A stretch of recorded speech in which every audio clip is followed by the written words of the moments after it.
Welcome to the Elokus podcast, and this is class number 14 in the second discourse named Oteh or Kasalma in the great classic book of discourses, B'Shasha Ekdimu 5672. So this is class number 14 in the second discourse. We're holding a middle chapter 7, Perek Zayin. And we were learning in the last class, we were beginning to explore the question that he's going, the fundamental question is regarding the nature of Atzilus, the world of emanation. On the one hand, we say that Atzilus is not a creation. If it's not a creation, means it's not really something created, something from nothing, but rather Atzilus is just a revelation of what was before, but it was hidden in the source, and now it emanates and reveals itself. And in a sense, that's the meaning of Gilu Yahelim. It's not. There's Yesh Maayon and there's Gilu Yahelim. Yesh Maayon means a new entity has been brought into existence. That's what creativity means, to create something really new. And if to take things that are old and just repolish them or reframe them, that's not the ultimate creativity. That's right. That's just a very superficial creative mind. You're taking old ideas and old things and just reshuffling them and repackaging them. The real creative person is able to create something totally new. And with God, it's the ultimate creativity, to bring out something ex nihilo, from absolute nothing, something new. But then there is revelation of the concealed, which means something that's there in potential and is just not manifest, and then it's revealed. So we're saying about Atzilus, the reason it's called divine, because it has the substance. It doesn't have the substance, but it has a ray of pure godliness that was once in its source and now just revealed itself. Comes out that Atzilus is not a creation, right? But then he's challenging that, and that's what we're holding over here. Makol Makam. And this, we started learning this, but let's in the last class, in class number 13. But now let's go over here. Kol Mokum, again, this is about 10, 12 lines into chapter 7. And Makol Mokum, however, we can challenge that by viewing another element that it says about Atzilus. Now he's going to look at the other side of the coin, how Atzilus is not to be found in its source. And then he's going to try to reconcile that. Atzilus is also considered incomparable, lagaba atzmos, to the essence. When you say something is incomparable, means that it has no value to the source because it's not in the source. If something is in the source, it might be a minute, small something, but it's there. So you can't say it's of insignificance because the source has it. It's part of the source. But if you say something is really inconsequential and insignificant, means it's really not in the source. It's not part of the source. It's something new. And that newness, or whatever it is could be inconsequential to the source. And it is also, it's also understood, this idea that Atzilus is insignificant and therefore, yes, something new, Mamasha Kasuv. It says regarding the first of the 10 spheres of Atzilus, V'achachma, that wisdom, not only is it Atzilus, it's the highest, it's the prime of Atzilus, it's the source. Remember, we were learning in the earlier classes how Chachma is the main power in the world of Atzilus. And what do we say about Chachma? Me'ayin timatze. It comes into existence from nothingness. That means that you cannot find Chachma in the source. If you look at a microscope in the source, you won't find Chachma. Chachma is a total newness. And therefore, obviously, it's coming from something much higher. It's coming from God, from the Ein Sof, from Keser, which is considered Ein Sof. But why is it called nothing? Because to Chachma, it's as if there is no source. It's Chachma popped out of nowhere. When you can find something in a previous source, then it's not called Maayon, because you can trace it. You can see how one thing evolves from the next.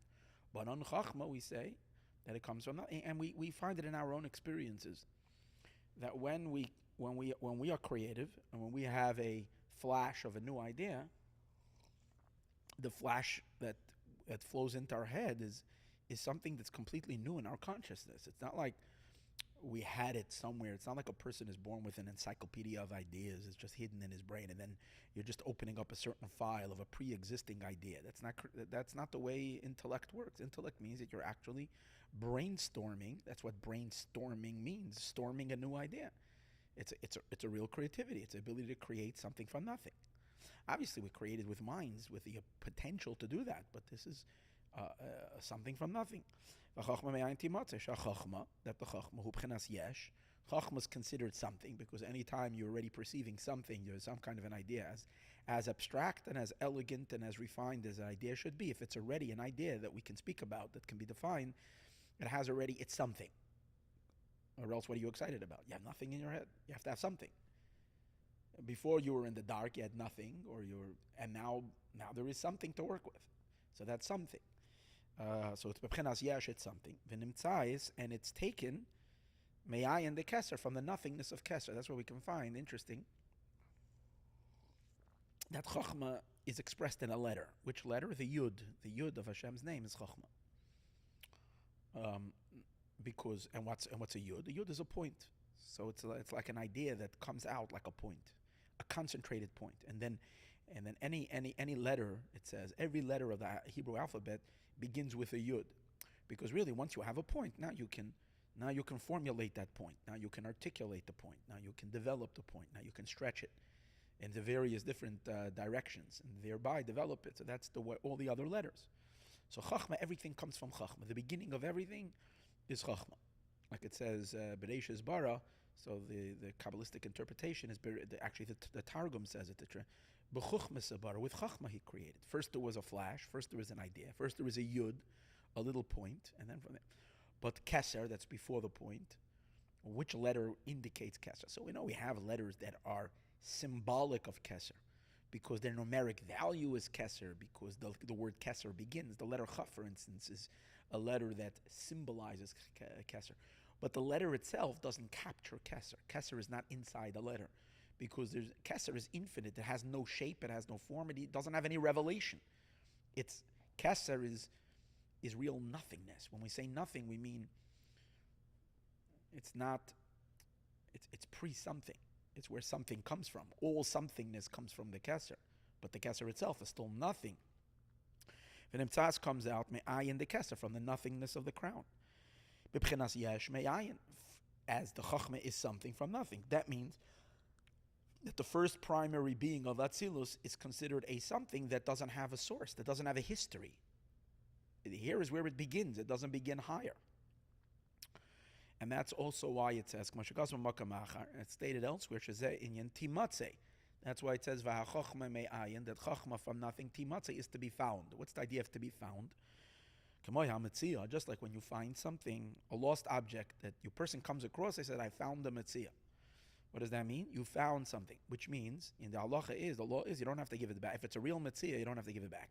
If it has a sign, that means you can look at this object and you can see that there are certain symbols on it that can identify the owner. That means it is linked with the previous owner. And then it's not really a Metzia. You didn't find something new. You found something old. You found something belonging. The real idea of a Metzia is to find something that has no connection to a source. It's as if it dropped out of heaven to you. Then you're allowed to keep it, because there's no history to it. And if there is, the history is so unknown to you, there's no way that you can find that owner, and that's why halachically we consider as if it's ownerless. It has no history. It begins now. If it begins now, that's why it's yours. Halachically, you can keep it. Just like finding a Metzia which you don't know where it comes from. The same is also Chachma. Chachma itself doesn't know its source. Kamoi hayesh, just like the yesh, she'ena yodeya, umasik es makayra mavo. It's like a real creation. A real creation was created, but it does not know its source that created it, because the source is nothing, and the creation is something, and the two are not linked together. So this is already the question. We have already the question. We just explained how Atzilus is not a creation. Creation begins the next world, which is really a creation. Atzilus is an emanation, a potential revealed. In a sense, then we would say that the 10 spheros of Atzilus were already once in their source. It's really there. It's just there in a very benign and in a very subtle and in a very hidden manner, and now it just comes out. But yet we say on Chachma, which is the first of the 10 spheres, and for sure on the other ones, that there's something from nothing. So how do we reconcile? Now, in order to strengthen the question, he's going to show how far Atzilus is to its source. We just created this absolute gap. Now he's going to explain the absoluteness of that gap even more.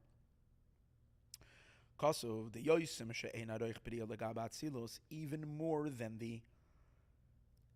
the in comparison of the world of Bria, which is the beginning of creation, to Atzilus, which is considered divine.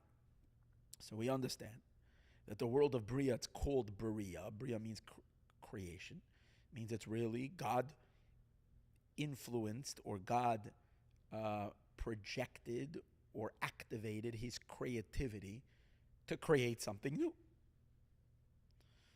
And that's what the world of Bria is. It's new. So what's before Bria? Atzilus. Atzilus is divine. Bria is a creation. And Bria is totally new. And therefore Bria is considered Ein Aroch. It's considered completely insignificant and incomparable to its source, to Atzilus. When I say source, doesn't mean source because it's not really a source. To what produced it, which is Atzilus produced it, because the divinity of Atzilus produces the world of Bria. But this itself, we're saying is that it's not a source. It's as if Bria is like a metzia. It's like a found object that doesn't have a source. Fine. But now we're saying, what does it say in Torah or from the Alter Rebbe? What does he say? He says more than Bria is far from Atzilus. The Atzilus is farther away. Atzilus, the world of emanation, is farther away from the Or Ein Sof, from what precedes Atzilus. Meaning the unbridgeability, or the lack of traceability, that you can trace Bria to Atzilus, which we say you can't, because it's Yesh Me'ayin, it's something from nothing. Atzilus is even more untraceable, not just a little bit, infinitely more untraceable than Bria is to Atzilus.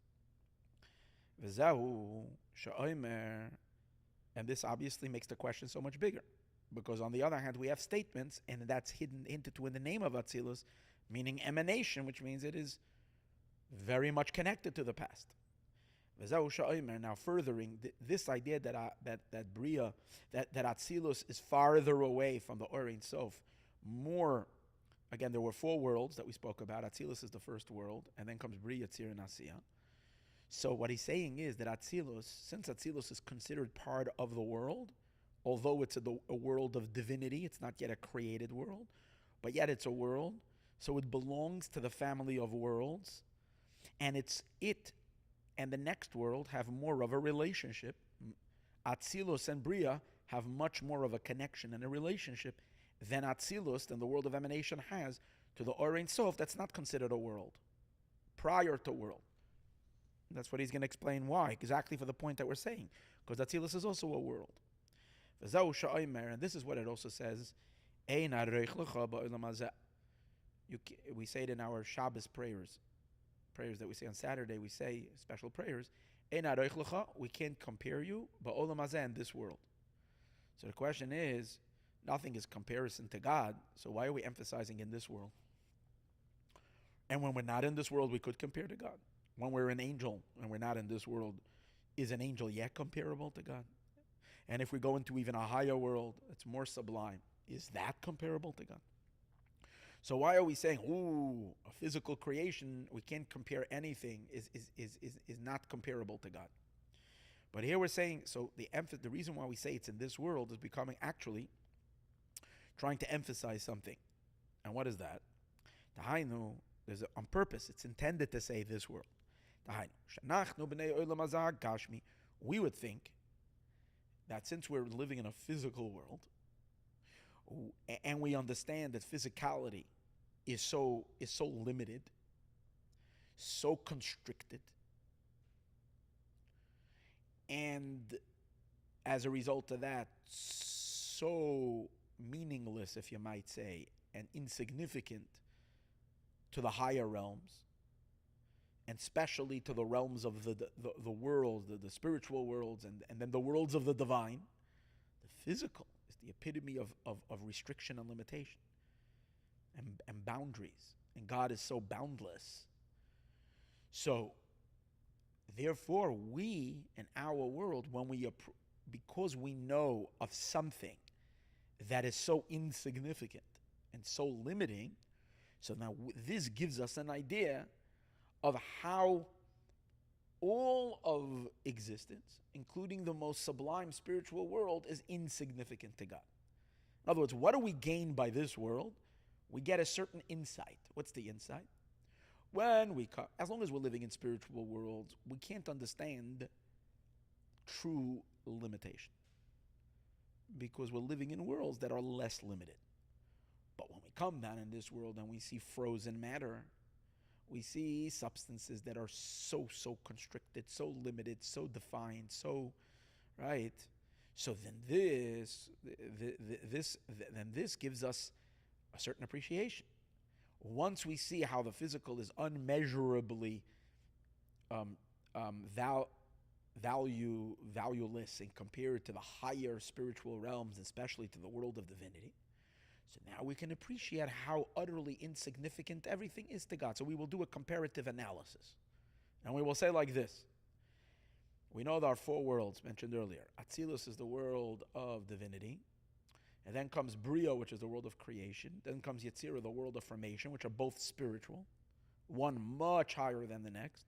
Finally, we get to Olam Asiyah, which, by the way, not for now, also has a spiritual side to it.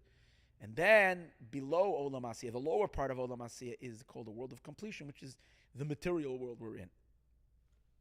Fine. And now we have like this. We have something to compare. And we can say like this. Just like we all understand that a stone, a grain of sand, piece of a soda can, a glass bottle, whatever it is insignificant. It's something, it's an existence, but it's so insignificant to the higher realms, and especially to the worlds of the divine. It's meaningless. It's so nothing. In the same way, the world of the comparative analysis would be similar to that. The world of Atzilus is nothing in front of the Ein Sof, which is God prior to being constricted in a world. God being above all worlds. And now we have a good comparative. Just like this is nothing to that, that is nothing to this, to that. But he says, no, not a good that's why we're emphasizing. That this world can't even be used as an example in terms of its insignificance. Because the insignificance of this world to Atzilus is a joke in comparison to how insignificant Atzilus is to the Or Ein Sof.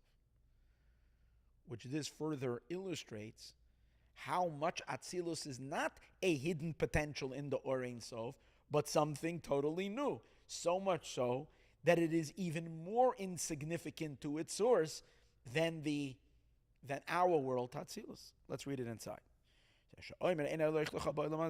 There's nothing compared to you in this world.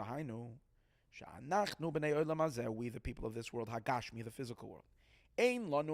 We should not say,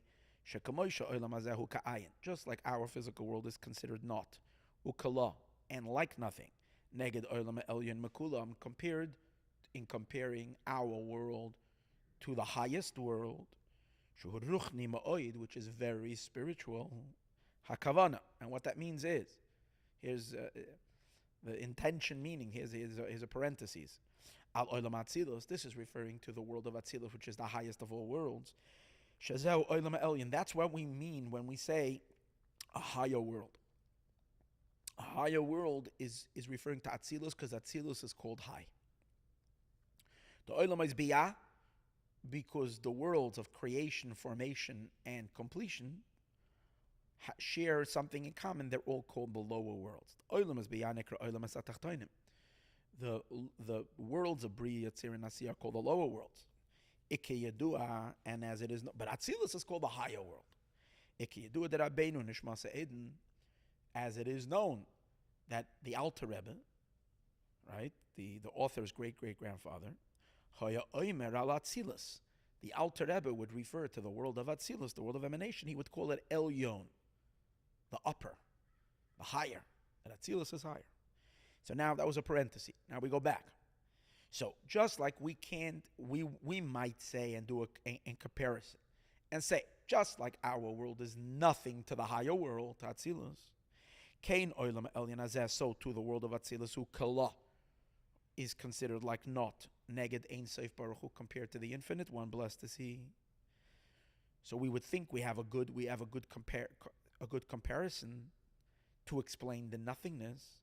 Ella, but rather Ein Aroich Lecha Klal. You cannot compare that at all. Ledamois Bittel Zeh LeBittel Zeh. We cannot compare the insignificance at all. The nullification and insignificance and the cancellation of Atzilus to the Or Ein Sof is canceled so much more than what our world is canceled in front of Atzilus. Hainu, she'ein ledamois, you cannot compare heder tfisas makom, the lack of occupying space. Occupying space means that something has importance. That's called it occupy space. It's like you say, when a person thinks about something all day and long, and it's damaging, it's no good. Someone gets someone upset, and you keep on, people carry with themselves, harbor with themselves resentment for years. So there's a saying, you say, you know what, this person has so much real estate. Why are you giving them so much real estate in your head? They built an entire apartment complex. They have a skyscraper in your head. Drop it, leave go of it, and they're not going to be there. So that's called occupying space, is when something has importance that you should think about it.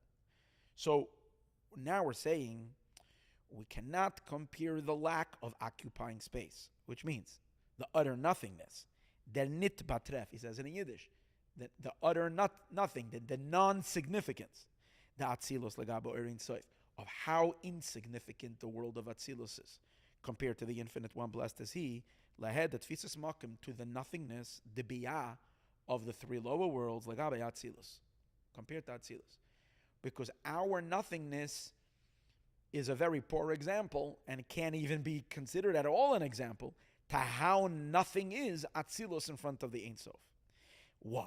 Now, because he's going to explain now, because it's fundamentally different.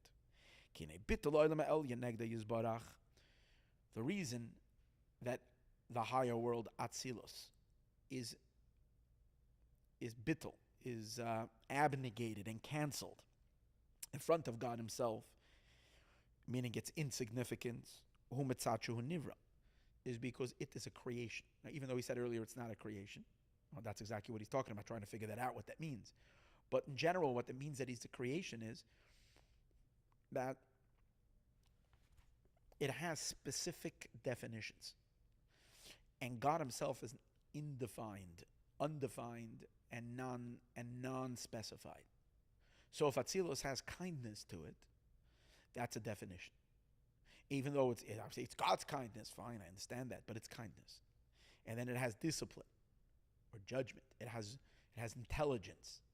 So these are all entities that God imagines and brings them into being by imagining them, which means they're not absolute.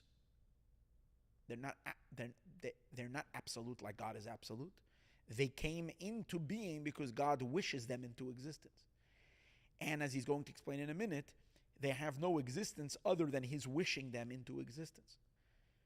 Kindness is an idea, it's a force, which God, with his creative, infinite ability, created the whole concept of kindness. Even though to us it makes so much sense, it's so logical. That's because it's already created. God already brought it into existence. The concept, the reality, the energy of that kindness, a kindness of love, and so on and so forth. So God has to continuously create it, sustain it, and give it its beingness.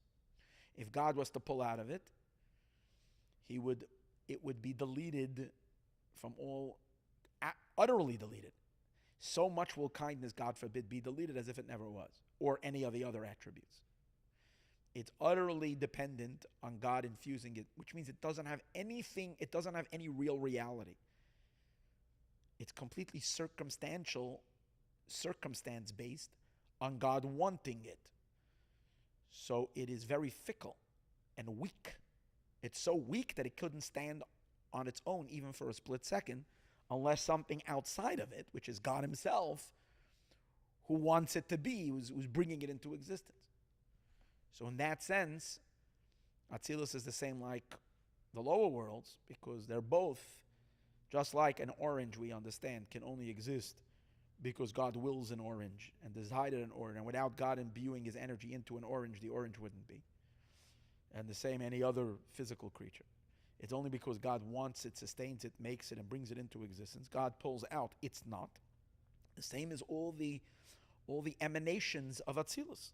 It's separated from God. And Hashem enlivens it. Every moment. And without God, over here when he says God, he means the Ein Sof, the infinite one. And without God's influence up into it and onto it, it would revert to nothingness. So that's why Atzilus, and not just Atzilus, all worlds, anything that's a world means it has certain definitions, all of that doesn't exist in God. So it doesn't have any intrinsic existence. God has to give it existence. So therefore it's utterly insignificant in front of the being who really is, which is God, who exists with absolute existence. He exists because he exists, not because someone is willing him into existence. But the nullification of this world. And therefore it is so much more than the cancellation of this world compared to the higher world. Neged olam ha'elyon compared to a higher world. Atzilus, the world of emanation, and Asiya, and the world of completion, couldn't have two farther stages of existence. This is so limited, and that's so unlimited, and so on and so forth. However, they share both something in common. They're both creations. Both of them needs God's infusion to exist. And why is Atzilus greater than our world? Because it has so much more value. The quality of the world is so much greater. So, but that's the difference between one world and the other world is in terms of within the context of a circumstantial existence, a being that doesn't have any absoluteness to it, within the creative world of God. This is a prettier creation, and this is a more simpler creation. So of course they're different, and of course they're very different and vastly different. But how can you compare that difference and compare that to the difference that exists between all worlds and God Almighty himself, whose all worlds exists only, have no existence at all on their own. And their entire reality is only because something is pouring into them to make them be, versus God himself who exists. So here there's an utter separation that we can't equate. That's what he explains over here. Because Atzilus is also a world. It's called a supernal world. It came into being from the infinite one, blessed is he. It's a more chashuv a world. It's a more more important world in the sense that it has much more greater quality. But in essence, it's also a world. So the difference that differentiates between Atzilus and our world is much, much smaller than the difference that exists between Atzilus and the higher one. That's the meaning. We shouldn't think that the comparison to this world versus Atzilus would serve as a good example, because it's not a good example. Because from Atzilus to God is an infinite, is an absolute separation. And based on that, he's continuing to develop the question, which we didn't complete yet, but we will finish it, the question, hopefully, in class number 15. Meanwhile, let Mashiach be here today. You know what? Let me read. I'm sorry. Don't. Oh yeah, we'll stop over here. Yeah, it's past the 30 minutes.